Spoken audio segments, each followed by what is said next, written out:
Hello, good listeners. Welcome to another episode of Tales from the Mennonite Heritage Archives, where we bring you stories about people, places, and events from Mennonite history.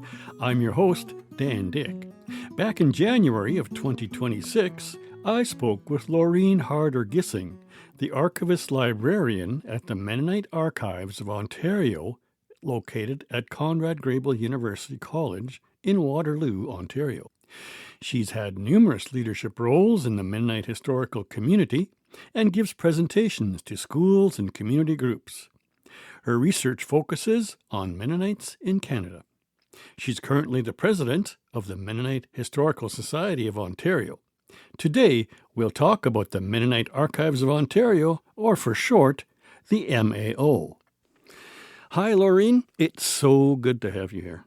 It's great to be here. How did you originally get interested in Mennonite history and in particular archival work? I had a very smart grandmother. She only had a grade 6 education, but she was very clever in teaching us about history because for each of us cousins, when we turned 13, she presented us with a check for $13. And the reason was she was born in 1913 and she came to Canada in 1926. And so she wanted us to remember something of her personal history and Mennonite history more generally, the Russlander story in her case. And of course, all these years later, I still remember those dates very clearly. I had other grandparents who had a very different experience.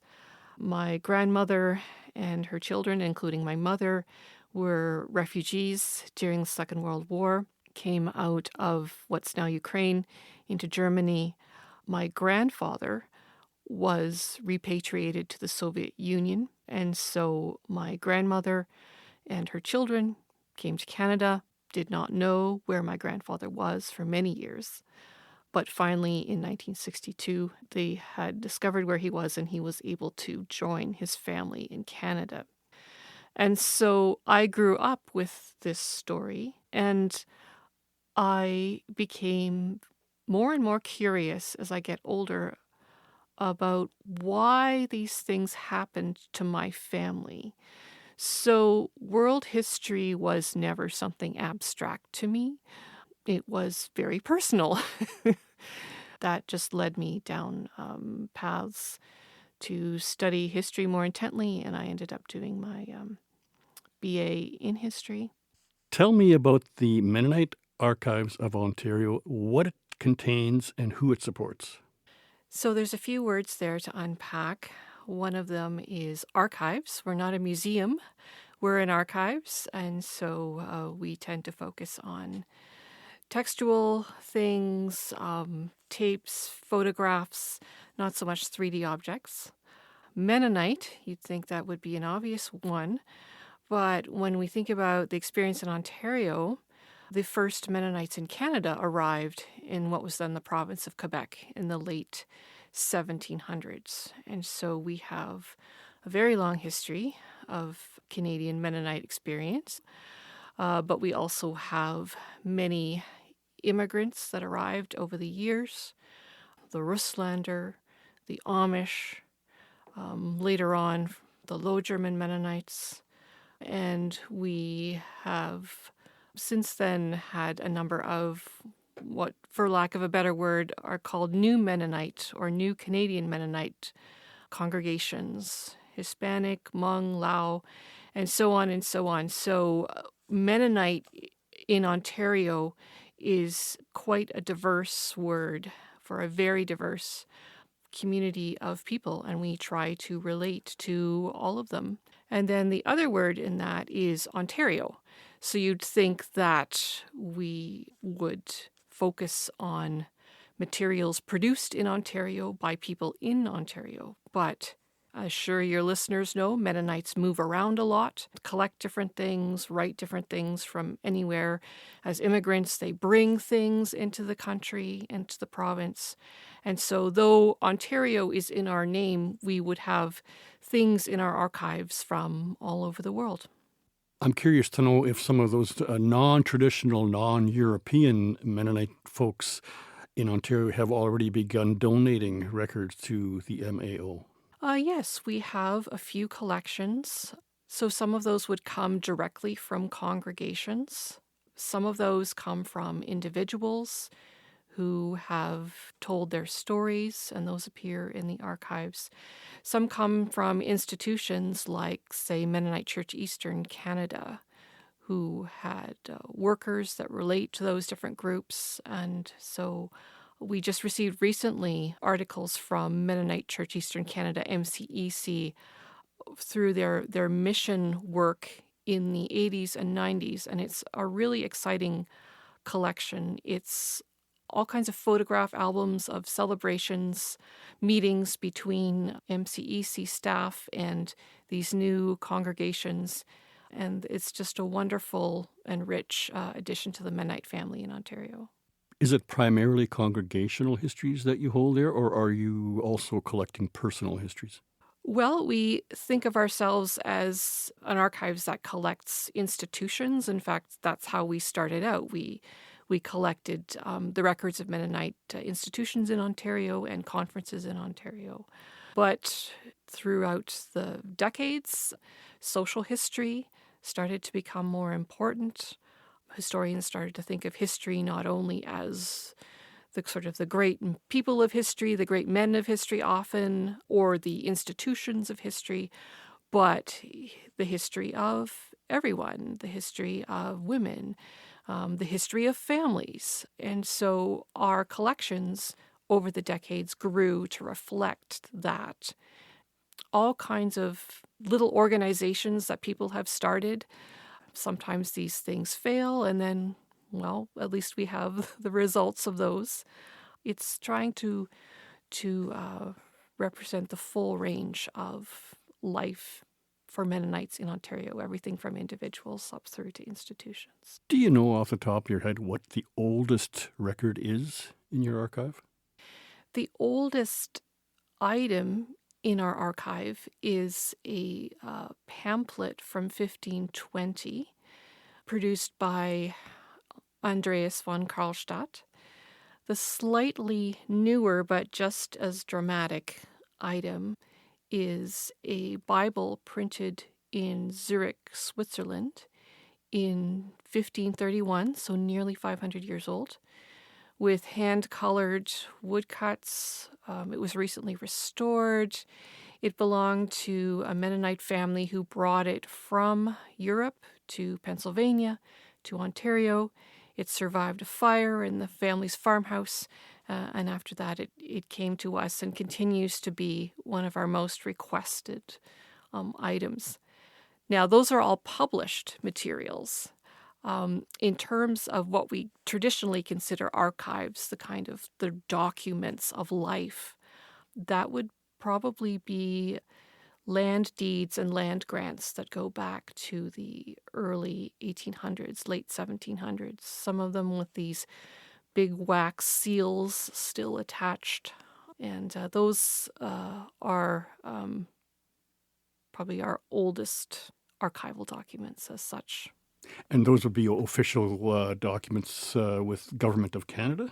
Those would be often, if we're speaking specifically about the land grants, those come through His Majesty, whoever at the time. Oh, right, we're talking 1700s. We're talking late 1700s, early pre-Confederation. 1800s, one of the King Georges, usually, whoever was in control at that time.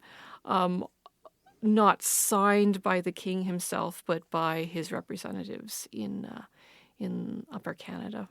Is it fair to say that your archive and the Mennonite Heritage Archives here in Winnipeg are cousins of a sort? And how do the two archives relate to one another? Yeah, so we did develop about the same time, but in very different settings. And over time, as Mennonites institutions in Ontario and in Western Canada got to know each other a little better, and that took some time, our archives started to work together. A big moment for both of us was the creation of the Mennonite Historical Society of Canada in the 1960s, and the initiation of the Mennonites in Canada History Project. And by then, both of our archives had dedicated full-time archivists. And so that's when they really started to connect on a professional level. On what kinds of projects does the Ontario Archive and the Manitoba Archive collaborate? Going back decades, we kind of always kept in touch, had a sense of what was in each other's collections, and kind of worked out who was collecting what. And there were even some microfilm projects that happened. So we have some microfilm collections back at our archives in Ontario that are films of records that are held here in Winnipeg. And so even in the pre-digital era, we tried to keep a sense of how our two institutions meshed together.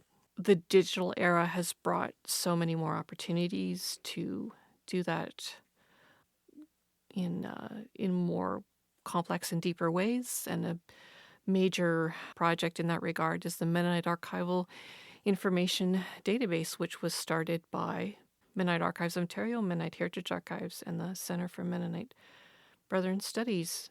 So we're in our 11th year of that. It's been quite a journey for that little thing. It started out as a photograph database, so a way that we could put our photographs out into the world, and also so that we could compare between ourselves. It was a great research tool. I might have a photograph where I knew nothing about, but if I posted it into MAID, then maybe one of the other institutions would say, oh, yeah, we have a similar one. I know where and when that was. So it's a wonderful collaboration that way. And of course, now we have grown from 3 archives to 18 all over North America and South America. With 18 archives participating now, it must be growing exponentially. It grows as fast as each individual archives can work at it, and some are producing vast volumes of material, photographs, finding aids, as we call them, our inventories. Some are working at it more slowly, but we also have a wide range of archives, some with professional staff and rafts of volunteers, and some very slowly working away at learning how to become an archives and to do this kind of work. So institutions at different stages and different capacity levels, but we're meant to encourage each other.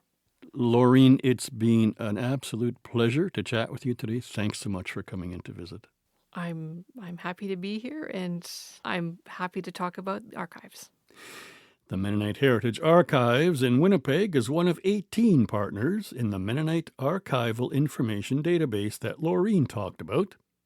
It contains tens of thousands of photos and references to other documents that collectively help tell the story of Mennonite lives and migrations.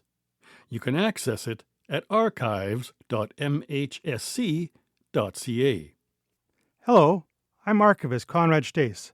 The Mennonite Heritage Archives is a community-supported memory center that relies on donations from community members like you. To support this program and the preservation of Mennonite history, visit mharchives.ca and click on Support, or give us a call at 204-560-1998. Thanks also to our partners, Canadian Mennonite University, the Centre for Transnational Mennonite Studies, Mennonite Church Canada, and Golden West Radio. To hear this episode again or visit any of our previous stories, visit mharchives.ca. We'd love to know what you're taking away from this show.